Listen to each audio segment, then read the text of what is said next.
Madinah adalah kota yang pada saat itu dipenuhi cahaya Islam. Namun di hati seorang lelaki ada bayangan kelam yang tak kunjung sirna. Seorang lelaki yang setiap malam menahan tangis, mengadukan dosanya kepada Robnya. Itulah Sa'id bin Amir al-Jumahi, salah seorang gubernur terbaik di zamannya. Seorang sahabat yang pernah merasakan dosa membekas di jiwanya, hingga membuat setiap sujudnya bercucuran air mata. Sa'id bin Amir berbisik dalam doa, "Ya Allah, jangan hukum aku atas apa yang pernah aku saksikan. Ampuni aku atas masa jahilku. Limpahkan rahmatmu atas Hubaib bin Adi."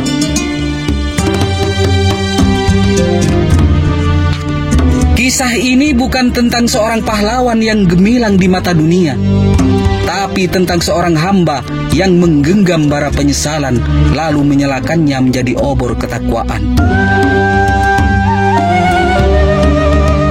Tahun awal kenabian, Islam masih dianggap musuh oleh orang-orang Quraisy. Dan pada hari itu, Sa'id bin Amir muda berdiri di antara kerumunan orang. Di hadapannya seorang sahabat Rasulullah SAW, Hubaib bin Adi, akan dieksekusi. Pada saat itu, kerumunan Quraisy berteriak, "Balas dendam! Kita harus balas dendam atas para pembunuh orang-orang Quraisy di perang Badar. Bunuh dia, siksalah dia." Sa'id muda bersama ribuan mata yang haus darah pada saat itu menyaksikan tragedi eksekusi terhadap Hubaib bin Adi. Sebagai pemuda yang kuat dan tangguh, Sa'id mampu bersaing dengan orang-orang yang lebih tua umurnya untuk berebut tempat di depan, sehingga dia mampu duduk sejajar di antara para pemuka Quraisy seperti Abu Sufyan bin Harb, Safwan bin Umayyah, dan para pemuka Quraisy lainnya untuk menyaksikan eksekusi mati terhadap Hubaib bin Adi. Hubaib tersenyum, mengangkat wajahnya ke langit. Dengan suara tenang dia berkata, "Ya Allah, hitunglah jumlah mereka satu persatu. Jangan sisakan seorang pun dari mereka. Jangan biarkan seorang pun dari mereka hidup dengan aman." Kata-kata Hubaib menggema di dada Sa'id bin Amir, namun ia tetap berdiri membisu. Hubaib gugur, dia mati dalam keadaan syahid. Dan sejak hari itu, jiwa Sa'id bin Amir tidak pernah sama. Malam-malam berikutnya, Sa'id tidak bisa tidur. Setiap kali ia memejamkan mata, wajah Hubaib hadir dalam mimpinya. Kenapa aku tidak menghalangi mereka? Kenapa aku membiarkan mereka membunuh lelaki itu? Hatinya berperang, hingga akhirnya ketika Islam menyebar ke seantero Mekah, Sa'id menyerah pada kebenaran. Pada saat itu, Allah Ta'ala membuka dada Sa'id bin Amir kepada Islam. Maka dia berdiri di hadapan sekumpulan orang banyak, mengumumkan bahwa dirinya berlepas dari dosa-dosa dan kejahatan-kejahatan orang Quraisy, meninggalkan berhala-berhala dan patung, menyatakan diri sebagai seorang muslim sejati. Sahabat-sahabatku, kaum muslimin yang dimuliakan Allah, ketika Rasulullah mengizinkan kaum muslimin hijrah ke Madinah, Sa'id dan istrinya termasuk yang pertama pergi. Mereka meninggalkan kekayaan, keluarga, dan nama besar demi iman yang ia yakini. Di Madinah, Sa'id membuktikan keimanannya dengan kerja keras. Ia mengangkat batu-batu berat untuk membangun Masjid Nabawi. Ia ikut perang bersama Nabi, terutama di perang Khaybar dan peperangan lain sesudahnya. Sahabat-sahabatku yang dimuliakan Allah, Islam tidak dibangun dengan kata-kata semata, tapi dengan darah, peluh dan pengorbanan. Sa'id bin Amir berdiri di antara pejuang itu. Lelaki yang dulu menjadi saksi pembunuhan seorang sahabat, kini menghunus pedang demi sahabat-sahabatnya yang berperang di jalan Allah. Ia ikut dalam barisan pasukan Rasulullah SAW. Nama Sa'id bin Amir tidak dicatat sebagai panglima besar, tapi di balik setiap barisan ada dia berdiri kokoh, bertempur tanpa pamrih. Setiap goresan luka di tubuhnya menjadi saksi bisu bahwa iman tidak sekedar di lisan, tapi dipatri dalam pengorbanan. Waktu berlalu, Rasulullah SAW wafat. Abu Bakar menjadi khalifah, lalu diganti Umar bin Khattab. Saat dunia mulai menampakkan gemerlapnya, saat wilayah Islam meluas, ujian sesungguhnya datang. Dua khalifah Rasulullah mengenal kejujuran Sa'id dan ketakwaannya.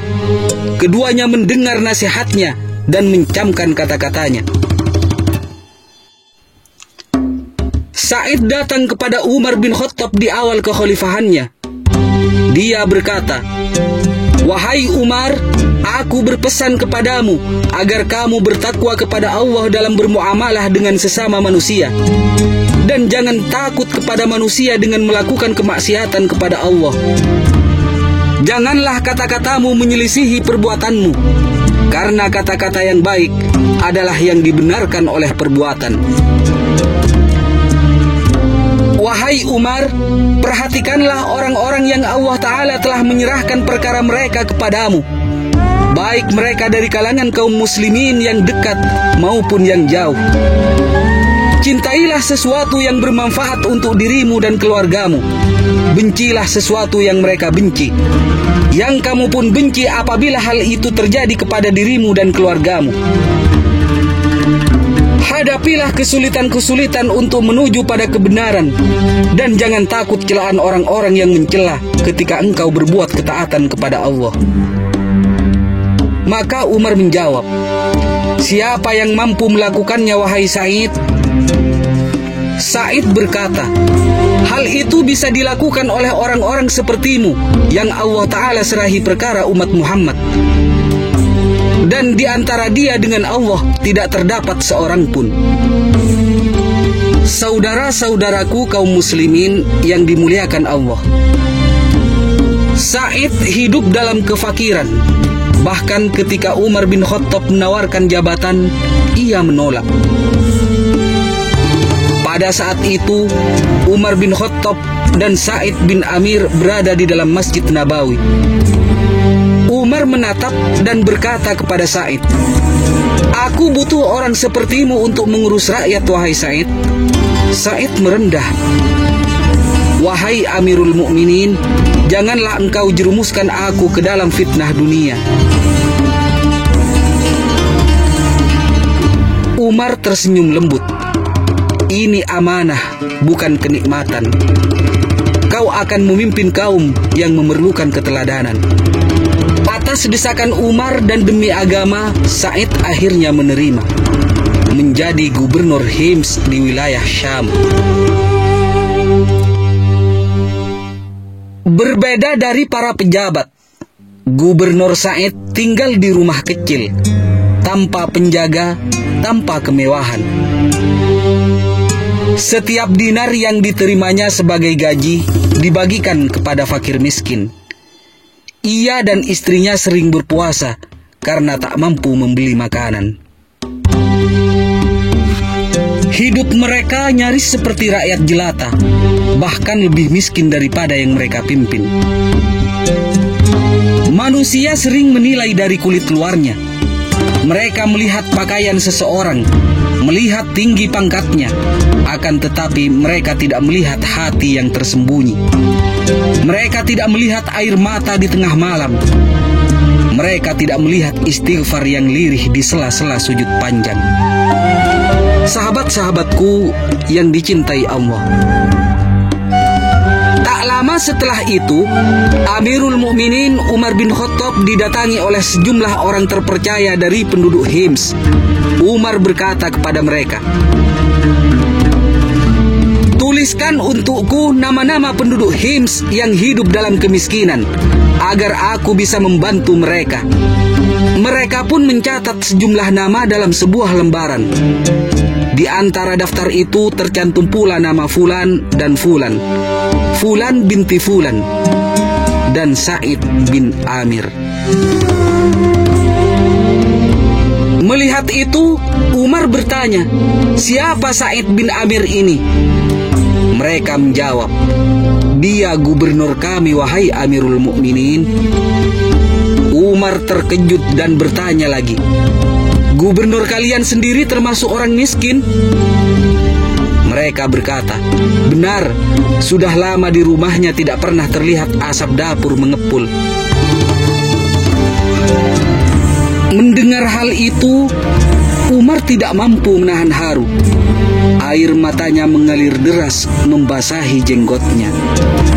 Lalu ia mengambil 1000 dinar, memasukkannya ke dalam sebuah kantong dan berkata, "Berikanlah ini kepada Sa'id bin Amir. Amirul Mukminin memberikannya untuk membantu kebutuhanmu." Delegasi itu pun pulang menuju ke rumah Sa'id bin Amir. Dengan penuh hormat, mereka menyerahkan kantong kiriman dari Amirul Mukminin Umar bin Khattab. Sa'id membuka kantong itu. Saat melihat isinya, matanya terbelalak. Dinar emas yang berkilauan memenuhi kantong tersebut. Namun alih-alih berseri, wajahnya justru muram. Ia mendesah berat, lalu berucap dengan suara bergetar, "Inna lillahi wa inna ilaihi raji'un." Seakan-akan musibah besar telah menimpanya. Istrinya yang mendengar suara itu tergopoh-gopoh datang. Wajahnya penuh kecemasan. "Ada apa, wahai Sa'id?" serunya. "Apakah Amirul Mukminin wafat?" tanyanya ketakutan. Sa'id menggeleng pelan, namun jawabannya mengejutkan. "Lebih besar dari itu." Suara Sa'id parau menahan guncangan di hatinya. "Apa yang lebih besar dari wafatnya Amirul Mukminin, wahai Sa'id?" Istrinya semakin bingung. Sa'id menunduk menatap kantong dinar itu dengan berat hati. "Dunia," katanya lirih, "dunia telah datang mengujiku. Sebuah fitnah telah masuk ke dalam rumah ini, mengancam akhiratku." Istrinya terdiam sesaat, mencoba mencerna ucapan suaminya. Ia belum tahu tentang kantong berisi dinar itu. Dengan polos ia berkata, "Kalau begitu, lepaskanlah diri darinya, singkirkanlah ia." Sa'id memandang istrinya dengan penuh rasa syukur. "Apakah engkau bersedia membantuku, wahai istriku?" tanyanya. "Tentu saja," jawab istrinya mantap. Sa'id menjawab dengan suara bergetar, "Kita berikan harta ini kepada Allah dengan cara yang baik. Kita kirimkan ini kepada orang-orang yang lebih membutuhkan. Kita tukarkan dinar ini dengan pahala abadi dari sisi Allah Subhanahu wa ta'ala." Sang istri menunduk, hatinya tersentuh. Ia berkata, "Aku setuju, semoga Allah membalasmu dengan kebaikan." Sa'id tidak menunda. Ia membagi harta itu ke dalam beberapa kantong kecil, kemudian manggil beberapa keluarga untuk diberikan kepada yang membutuhkan. Tak sedikit pun ia sisakan untuk dirinya sendiri, dan tak secuil pun dinar itu yang ia gunakan untuk kepentingannya. Tak lama berselang, Umar bin Khattab berangkat ke negeri Syam untuk melihat langsung keadaan umat Islam di sana. Ketika Umar tiba di Hims, sebuah kota yang sering dijuluki Kuwaifah karena penduduknya gemar mengeluhkan pemimpinnya sebagaimana orang-orang Kufah, beliau disambut dengan penuh hormat oleh warga setempat. Di tengah pertemuan itu, Umar bertanya, "Bagaimana keadaan gubernur kalian?" Mereka pun mulai mengeluhkan berbagai keluhan tentang Sa'id bin Amir, menyebutkan 4 hal yang menurut mereka menjadi kekurangannya. Satu lebih berat daripada yang lain. Umar mendengarkan dengan tenang. Dalam hatinya beliau memohon kepada Allah agar prasangkanya tentang Sa'id tidak meleset. Beliau sangat mempercayai ketulusan Sa'id bin Amir. Maka Umar mengumpulkan mereka bersama Sa'id bin Amir dalam satu majlis. Ketika semua telah hadir, Umar berkata, "Apa keluhan kalian terhadap gubernur kalian ini?" Salah seorang dari mereka maju dan berkata,